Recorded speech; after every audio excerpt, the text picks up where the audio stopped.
বিসমিল্লাহির রহমানির রহিম। আসসালামু আলাইকুম।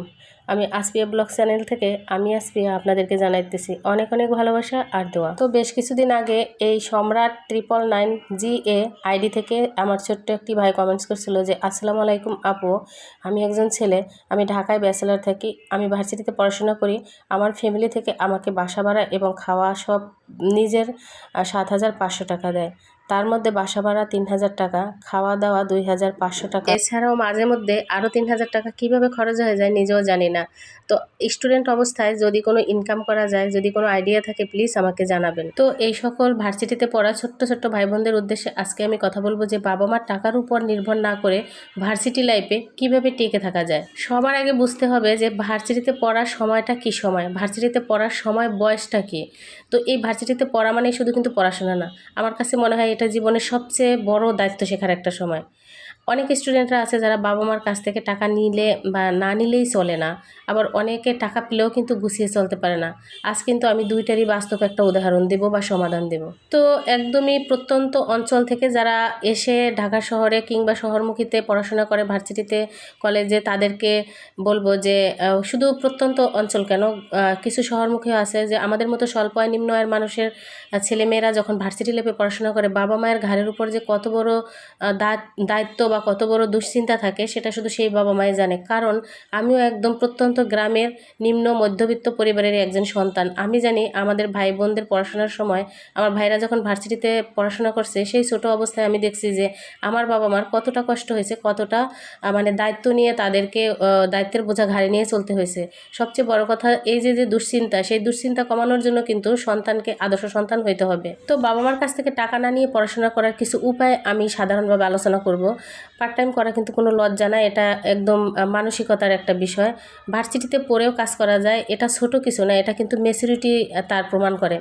তো যেমন ধরুন বাস্তব উদাহরণ দেয়, টিউশনি সবচেয়ে একদম জনপ্রিয় একটি বিষয় বা খুবই অল্প সময়ের মধ্যে, এবং এটা খুবই সহজভাবে পাওয়া যায়। একজন ভার্সিটি স্টুডেন্টের জন্য টিউশনিটা সবচেয়ে মানে বেশি ভালো হয়, সে কিন্তু পায়।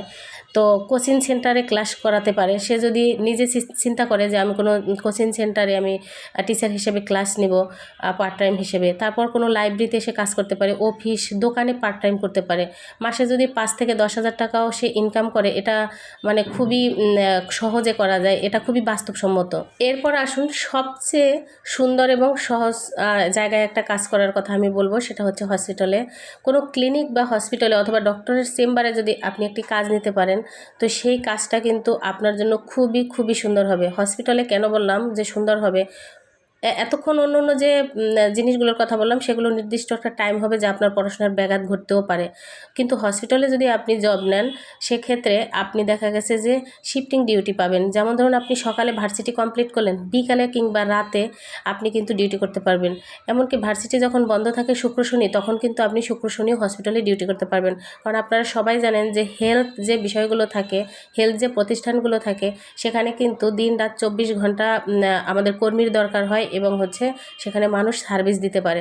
তো সেই জন্য আমার চোখে দেখা বাস্তব উদাহরণ, আমি যে হসপিটালে জব করি কিংবা আমার হাজব্যান্ড যেখানে জব করে, এখানে অজস্র এরকম স্বাস্থ্য প্রতিষ্ঠান আছে যেখানে ছোট ছোট বাচ্চারা যারা মেট্রিক পাস করছে বা ইন্টার পড়াশোনা করে কিংবা ভার্সিটিতে পড়াশোনা করতেছে, তারা শুধুমাত্র বাবা মায়ের কষ্ট কমানোর জন্য বাড়ি থেকে প্রতি মাসে 10-12 হাজার টাকা আনবে না, সেই জন্য তারা একটা পার্ট টাইম জব করে। হসপিটালে যখন আপনি জবটা নেবেন, আপনাকে দেখে, আপনি যখন স্টুডেন্ট, আপনি যখন পড়াশোনা করেন, নিম্ন মধ্যবিত্ত ঘর থেকে আসেন, আপনার আচার আচরণ বিহেভিয়ার দেখে তখন কিন্তু হসপিটালের ম্যানেজমেন্ট বা যে দায়িত্বরত, আপনার ঊর্ধ্ব দায়িত্বরত থাকে, আপনাকে যে ম্যানেজ করবে, সে কিন্তু মায়া করে আপনার ডিমান্ড অনুযায়ী আপনাকে কিন্তু ডিউটিটা শিফট করে দেবে। এটাই স্বাভাবিক, এটা আমার চোখের সামনে হচ্ছে। আমি যেখানে জব করি সেখানে অনেক ছেলেমেয়ে আছে, যেখানে 300 ছেলেমেয়ে থাকলে তার ভিতরে কমপক্ষে 200 ছেলেমেয়ে পড়াশোনা করতেছে, যারা কিনা কলেজ ভার্সিটি কিংবা এখানে পড়াশোনা করে। অনেকে ইরেগুলারও বাড়ি গিয়ে পরীক্ষা দিয়ে আসে, আবার অনেকে ইংলিশে অনার্স মাস্টার্স করতেছে, কিংবা এখানে জব অবস্থায় সে পড়াশোনা অনার্স মাস্টার্স কমপ্লিট করে তারপর এখানেই সে ভালো মানের একটা জব পেয়েছে। তো এই যে মানে তার যে চিন্তা ভাবনা কি আমার আমার কাছে মনে হয় যে পড়াশোনাটা ঠিক রেখে ছোট্ট একটা পার্ট টাইম 8 ঘন্টা ডিউটি করা কোনো ব্যাপার না, কিংবা আপনি 6 ঘন্টা 4 ঘন্টারও পার্ট টাইম আছে কোথাও কোথাও, সেটাও করতে পারেন।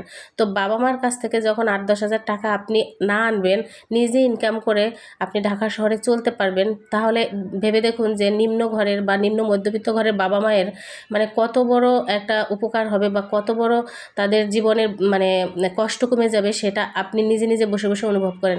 আপনি চোখ বন্ধ করে কল্পনা করেন যে আপনাকে যে টাকাটা আপনার বাবা মা দেয়, যদি আপনার বাবা মায়ের নগদ ইনকাম না থাকে, সে গ্রাম থেকে বা একদম নিম্ন মধ্যবিত্ত ঘর থেকে 10-12 হাজার টাকা মানে সঞ্চয় করে বা সেভ করে তা আপনাকে দেওয়া, মানে সেই বাবা মায়ের শরীরের উপরে বা মানসিকতার উপরে কি থাকে, তারা কি খায়, কি করে, এইটুকু যখন আপনি কল্পনা করবেন, তখনই আপনার মনে হবে যে আমি কেন বসে আছি, আমার তো শিক্ষা আছে, আমার তো গুণ আছে, তাহলে আমি কেন এই কাজগুলো করতে পারবো না। আর এতক্ষণ যে কথাগুলো বললাম, এগুলোর জন্য কোনো পূর্ব এক্সপিরিয়েন্স লাগে না, শুধুমাত্র আপনার মানসিকতার উপর নির্ভর করবে যে হ্যাঁ আমি কাজটা করতে চাই। কিছু কিছু সেক্টরে কাজ থাকে যেগুলো হেল্পিং হিসেবে কাজে লাগে, যেমন ধরেন আপনি ডক্টরের হেল্পার হিসেবে কাজ করবেন, বা পিসিএ বলে, তো এটার ফুল মিনিং হচ্ছে পেশেন্ট কেয়ার অ্যাটেন্ডেন্স, আপনি পেশেন্টের কী লাগে না লাগে এগুলো হেল্প করবেন, আপনি নার্সদের সাথে হেল্পার হিসেবে কাজ করবেন। তো এইটা কিন্তু উন্নত রাষ্ট্রে খুবই সম্মানজনক, বাট আমাদের দেশে মানুষরা মনে করে যে আমি অনার্স মাস্টার্স করতেছি, এটা কেন করব।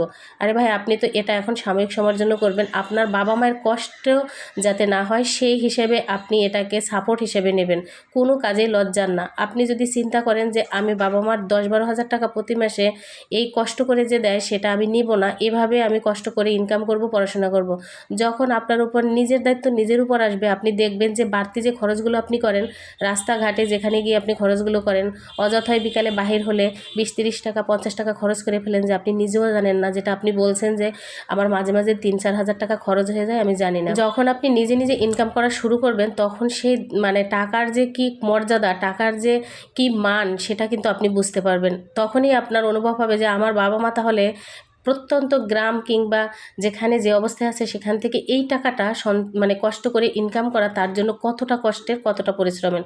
সবসময় চোখ বন্ধ করে কল্পনা করবেন, আপনি যখন 50 টাকা খরচ করতে যান উল্টাপাল্টা, আপনার বাবা মা এটা কিভাবে সংগ্রহ করছিল, কিভাবে তারা এটা ম্যানেজ করছিল, এটা যখন আপনি কল্পনা করবেন, তখনই কিন্তু আপনার হাতটা থেমে যাবে, পকেট থেকে আর টাকাটা বের হবে না। তো এই কাজগুলো পাওয়ার জন্য আপনাকে প্রথমে হসপিটালে বা কোনো অফিসে যদি আপনি মানে সিভি দেন, তাহলে কিছুদিন পরে হয়তো আপনাকে কল করবে, আপনাকে সাধারণ একটা ইন্টারভিউ নেবে, আপনার যে যোগ্যতা আছে সেটার উপরে তারা নিয়ে নেবে। আর যদি আপনি দেখা গেছে যে টিউশনি করান, তাহলে আপনি রাস্তায় রাস্তায় লিফলেট টানিয়ে দিতে পারেন যে আমি টিউশনি করাতে চাই অল্প টাকায়।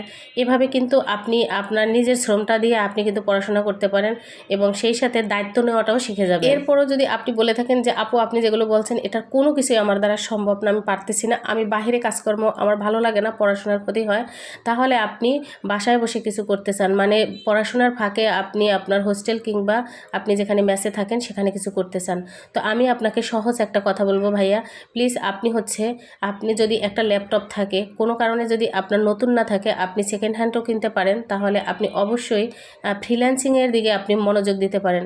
আপনার মতন এরকম ছোট ছোট যারা আছে এখনও, যাদের ব্রেন খুব ভালো থাকে, তারা কিন্তু খুব সুন্দর করে ক্যানভা ডিজাইন কিংবা কন্টেন্ট লেখা, ডাটা এন্ট্রি করা, ফেসবুক পেজ ম্যানেজমেন্ট, মানে ডিজিটাল মার্কেটিং বলে, আপনি অনেক ধরনের ক্যাটাগরি আছে ফ্রিল্যান্সিংয়ের উপর, সেটা কিন্তু আপনি মনোযোগ দিতে পারেন।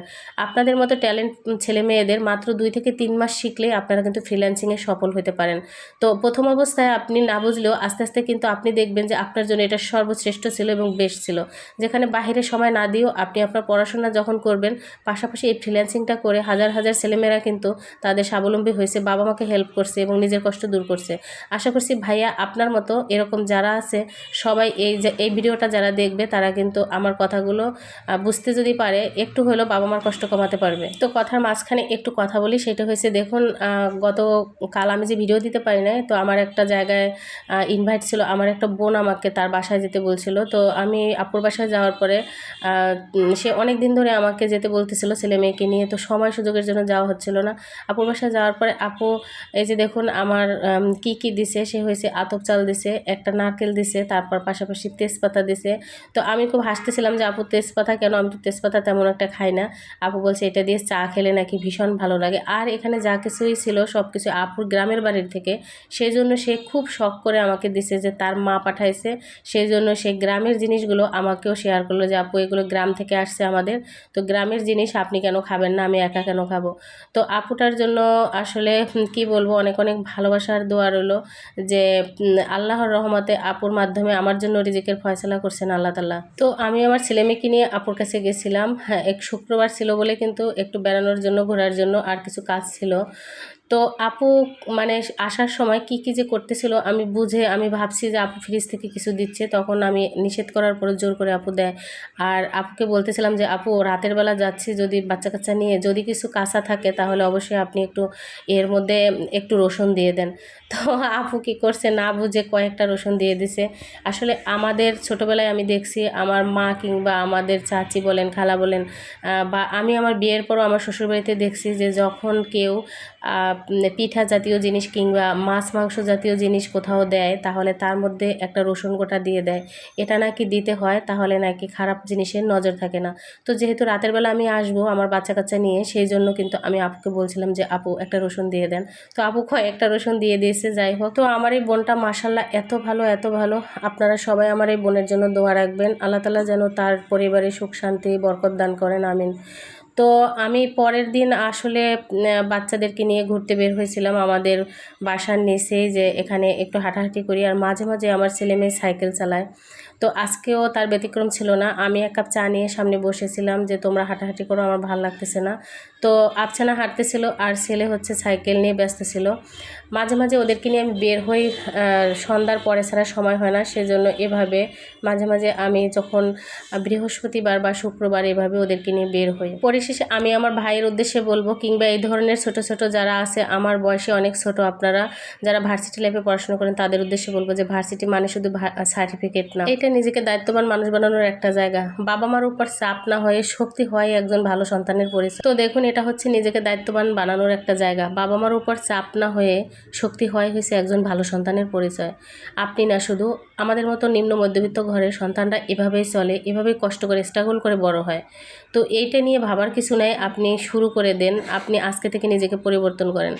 আর আপনাদের শুনলে অবাক হবে যে আমার ভাইয়েরাও এভাবে কষ্ট করছে। যখন ভার্সিটি লাইফ পার করছে, আমি তখন খুব ছোট ছিলাম, 8-9-এ পড়ি, তখন আমি দেখতে পেয়েছি আর কি যে তাদের যে কী কষ্ট ছিল। তারপরও আলহামদুলিল্লাহ আল্লাহর অনেক রহমত যে তারা থেমে থাকেনি, তারা সাকসেস হয়েছে, সফল হয়েছে, আমার বাবা মায়ের যোগ্য সন্তান হিসেবে পরিচয় দিয়েছে তারা। তো এই যে আমাদের মতো নিম্ন মধ্যবিত্ত ঘরের ছেলেমেয়েরা যদি কষ্ট করে একটা সময় বড় হয়, এই সফলতার চেয়ে সফলতা কিচ্ছু থাকে না। সেই বাবা মায়ের মুখে হাসি থাকে, সেই বাবা মায়ের মুখে মানে কোনো কষ্ট থাকে না। বাবা মা কখনোই চায় না যে আমাদেরকে তোমরা স্বর্ণের থালায় খেতে দাও, তোমরা পড়াশোনা করে আমাদেরকে একদম ভিআইপিভাবে রাখো, এটা চায় না। সবসময় চায় আমার সন্তান যেন ভালো থাকে, আমার সন্তান যেন মানুষের মতো মানুষ। আশা করছি আমার ছোট্ট ছোট্ট আপুমনি ভাইয়েরা সবাই বুঝতে পারবেন। তো যাই হোক, অনেক কথা বলে ফেললাম।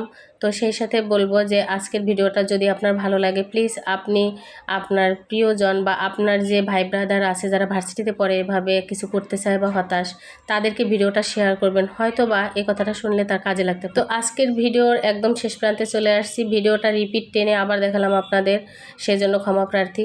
আর যে যে জায়গা থেকে আমার ভিডিও দেখতেছেন সবার জন্য অনেক ভালোবাসা রেখে, অনেক দোয়া রেখে আজকের ভিডিও থেকে বিদায় নেব। আমি আসপিয়া, আবার আসবো নতুন একটা ভিডিওর সাথে, আপনাদের সাথে কথা হবে, অনেক শেয়ার করা হবে।